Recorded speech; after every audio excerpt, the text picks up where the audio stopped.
Hey everybody, James Accu-Tac Tactical Response. Thanks for watching. I'm out here on a shotgun range. As you can see, I always like when I do videos in this range and people tell me I need to pick it up as if they're going to be in a gunfight on a golf course.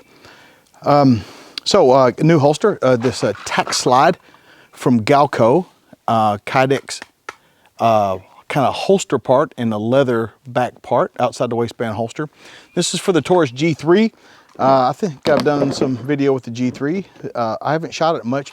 It's actually a really neat pistol. It's about mid-size, like a Glock 19, but because it uses metal mags, it can make the handle thinner, and so it's a nice gun. This gun is empty, and because I'm going to talk about what I do when I get a new holster. So what I do when I get a new holster is I do some dry practice with it. And let's say you have trouble getting it back in the holster, stick your hitchhiker thumb out, find your holster, and put it away. That's why we do this dry. That's why I do it with an empty gun. But I want to do a few draws, and it's a little forward of where I usually carry it. I think that's why I'm having the problem.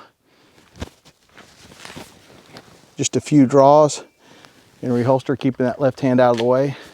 I also want to make sure my shirt doesn't get into the holster. And if your shirt does get in the holster, resist the temptation to pull on it because it might be wrapped around the trigger.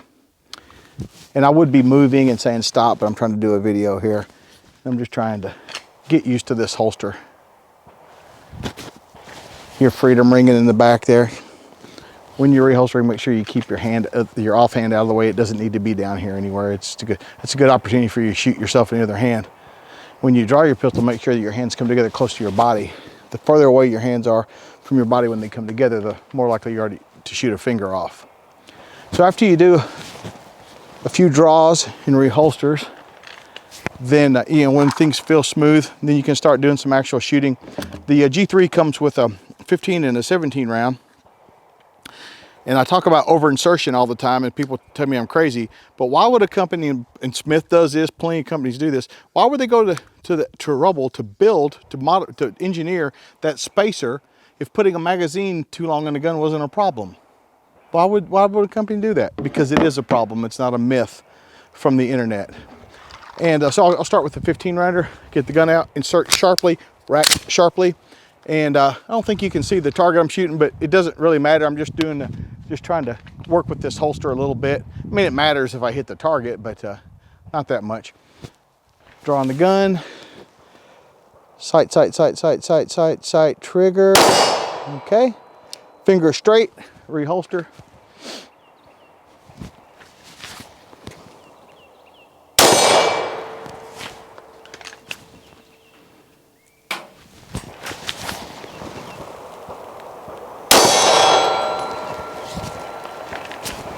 I think my shirt's getting in the holster there.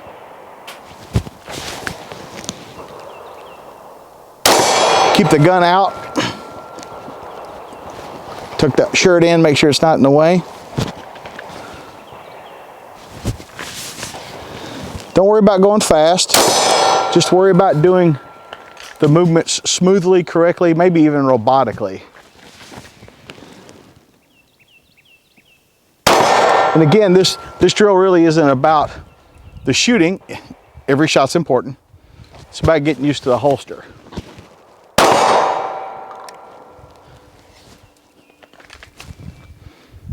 You should be able to holster without looking down. You should keep your head up the whole time, all the time.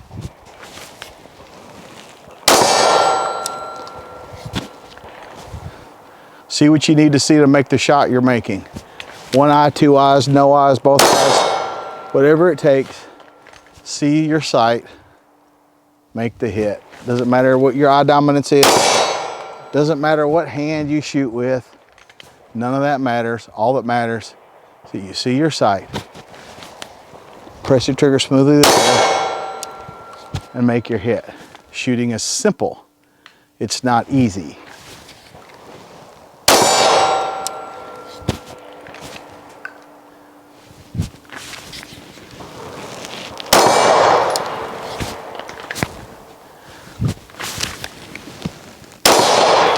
Feels pretty good. Feels pretty good. Everything's going smooth. So when you get a new holster, take some time, do some dry practice. I I put this holster on before, but even when I came out to the range, I'm ready to shoot. I still did a few dry runs to make sure that nothing has changed. But when you're working with a new holster, I mean, it's potentially hazardous. So we're going to do it with an unloaded gun and do those dry reps. And listen, no matter how much dry practice you think you're doing, you should be doing more.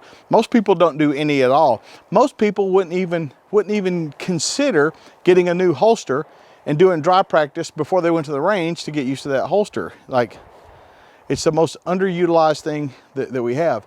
If you want to know more about dry practice, I have a full-length dry practice video over on libertv.com, LIBERTV.com, with all my other instructional videos.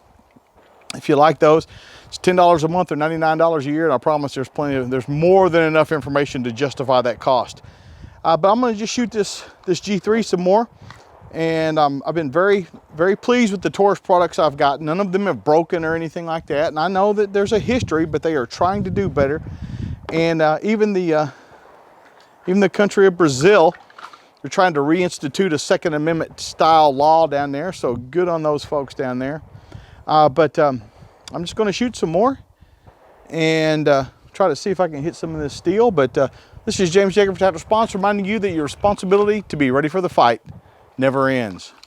Stop!